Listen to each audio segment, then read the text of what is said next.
Saudaraku, kunci Ka'bah, apa itu maknanya? Kunci Ka'bah maknanya adalah orang yang memegangnya adalah penguasa tertinggi di kota Mekah. Saudaraku, andaikan Nabi Muhammad SAW memiliki cara pandang yang berbeda dari cara pandang yang Allah gariskan bagi dirinya, niscaya dia akan berpikiran secara pragmatis. Dia akan mengatakan, wah menarik juga ini, saya pegang dulu kekuasaan, dari kekuasaan itulah saya kemudian bisa merubah akidah masyarakat jahiliyah Quraisy Mekah ini. Tapi saudaraku, itu bukan jalan yang dia tempuh. Kenapa? Karena Allah Ta'ala tidak menghendaki bahwasanya manusia akhirnya menerima akidah la ilaha illallah, akidah tauhid ini dengan embel-embel. Ada jabatan orang yang menawarkannya, ada jabatan orang yang mengajak mereka kepadanya. Tetapi bila mana yang mengajaknya tidak memiliki embel-embel apapun, maka orang-orang yang mengikutinya adalah orang-orang yang penuh keikhlasan, orang-orang yang tidak lagi bisa diiming-imingi dengan kepentingan-kepentingan dunia. Mereka hanya punya satu kepentingan, yaitu kepentingan sesuai dengan janji Nabi Muhammad SAW kepada mereka, bahwa bila mana mereka mau berkorban, berjuang bersama-sama, semua harta dan jiwa mereka serahkan di jalan la ilaha illallah ini. Kata Nabi SAW, mau'idukumul jannah, janji bagi kalian adalah syurga. Wassalatu wassalamu ala asyrafil anbiya'i wal mursalin wa ala alihi wa ashabihi ajma'in. Saudara sekalian rahimakumullah, Said Qutb rahimahullah merupakan seorang pemikir dari Mesir yang hidup dan menyumbangkan banyak buah pikirannya sekitar tahun 50-an, 60-an, 1950-an, 1960-an. Beliau wafat di tiang gantungan penguasa zalim Mesir pada masa itu, yaitu Gamal Abdel Nasir. Said Qutb rahimahullah sering dijuluki sebagai seorang yang syahid, dikarenakan hingga akhir hayatnya beliau dengan teguh berpendirian menyebarluaskan ajaran akidah la ilaha illallah.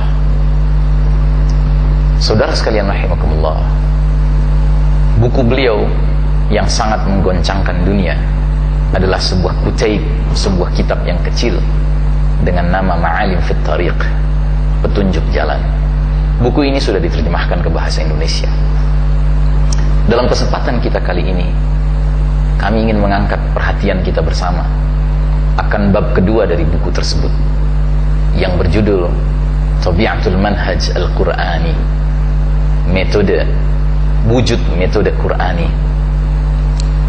Di dalam bab ini ada sebuah logika yang menarik sekali yang dilontarkan oleh penulis, di mana beliau intinya ingin mengingatkan kita bersama bahwasanya dakwah yang dijalankan Nabi Muhammad SAW dan para sahabat radhiyallahu anhum ajma'in sejak awal adalah dakwah yang memfokuskan diri kepada Al-Quran Al-Makki, Quran atau ayat-ayat Quran yang diturunkan di Mekah.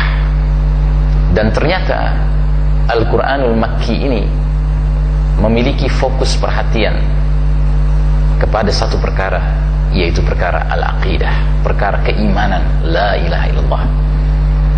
Dan dia bercabang menjadi dua pembahasan, yaitu pembahasan akidah dalam konteks al-ubudiyah, penghambaan manusia kepada Allah Ta'ala, dan yang kedua al-aqidah dalam konteks al-uluhiyah, ketuhanan Allah Subhanahu Wa Ta'ala. Nah, jadi menurut Said Qutb, di dalam bab kedua kitab petunjuk jalan ini, bila mana kita ingin mewujudkan tegaknya kembali al-Islam dalam wujud sebuah al-mujtama' al-muslim, sebuah masyarakat Islam dengan segenap aturan kehidupannya yang lengkap, sehingga terwujudlah sebuah daulah Islamiyah, sebuah tatanan kehidupan Islam yang lengkap, negara Islam lah sebut saja, maka jalannya harus diawali dengan bina'ul aqidah, pembangunan akidah, terutama pembangunan akidah untuk menyadarkan umat manusia akan hakikat keilahian atau ketuhanan Allah Subhanahu Wa Ta'ala di satu sisi, dan yang kedua akan kewajiban al-ubudiyah, penghambaan manusia kepada Allah Ta'ala di lain sisi.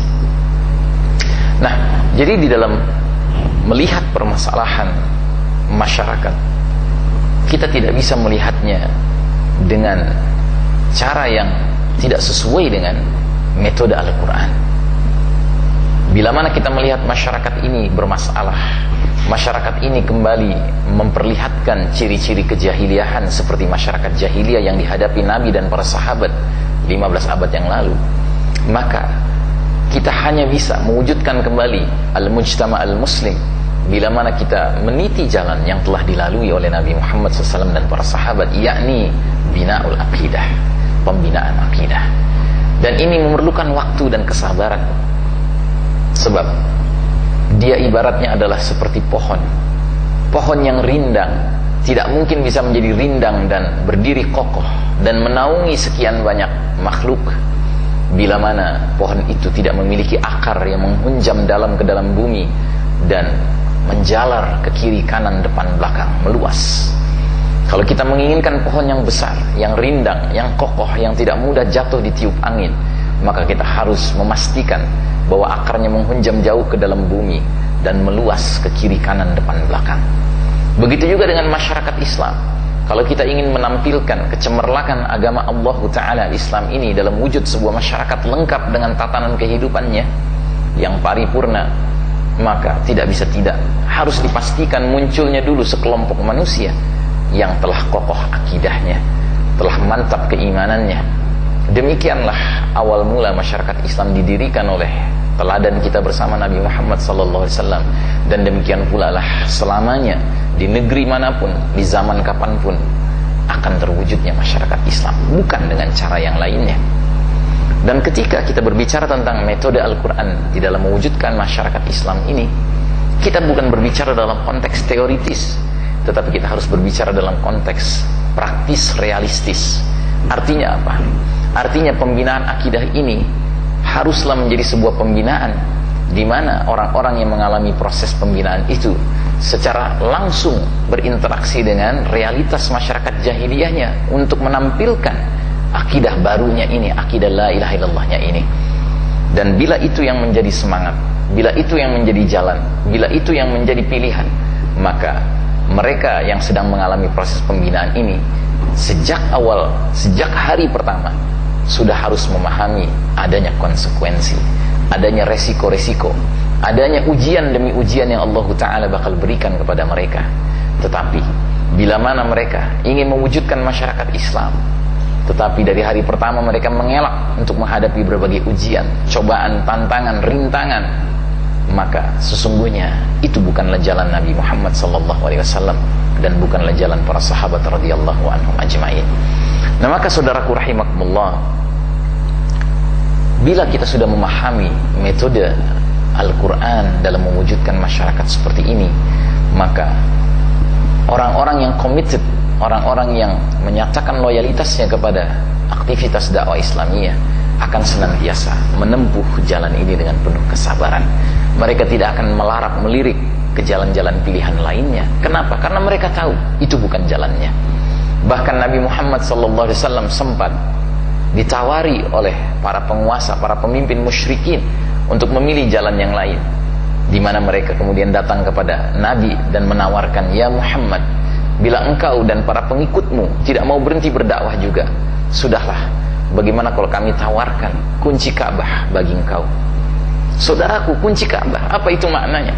Kunci Ka'bah maknanya adalah orang yang memegangnya adalah penguasa tertinggi di kota Mekah.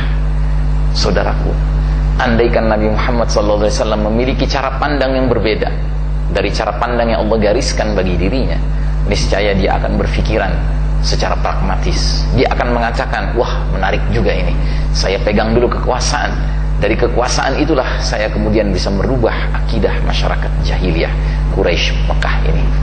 Tapi saudaraku, itu bukan jalan yang dia tempuh. Kenapa? Karena Allah Ta'ala tidak menghendaki bahwasanya manusia akhirnya menerima akidah la ilaha illallah, akidah tauhid ini dengan embel-embel. Ada jabatan orang yang menawarkannya, ada jabatan orang yang mengajak mereka kepadanya. Tetapi bila mana yang mengajaknya tidak memiliki embel-embel apapun, maka orang-orang yang mengikutinya adalah orang-orang yang penuh keikhlasan, orang-orang yang tidak lagi bisa diiming-imingi dengan kepentingan-kepentingan dunia. Mereka hanya punya satu kepentingan, yaitu kepentingan sesuai dengan janji Nabi Muhammad SAW kepada mereka, bahwa bila mana mereka mau berkorban, berjuang bersama-sama, semua harta dan jiwa mereka serahkan di jalan la ilaha illallah ini. Kata Nabi sallallahu alaihi wasallam, mau'idukumul jannah, janji bagi kalian adalah syurga. Saudaraku rahimakumullah, kalau orang sudah menjadikan syurga sebagai cita-cita tertingginya, maka semua tawaran-tawaran kepentingan duniawi lainnya menjadi tidak bermakna barang sedikit pun. Aqulu qawli hadza fastaghfirullah li wa lakum, billahi taufiq wal hidayah, al'afu minkum, uhibbukum fillah, wassalamu alaikum warahmatullahi wabarakatuh.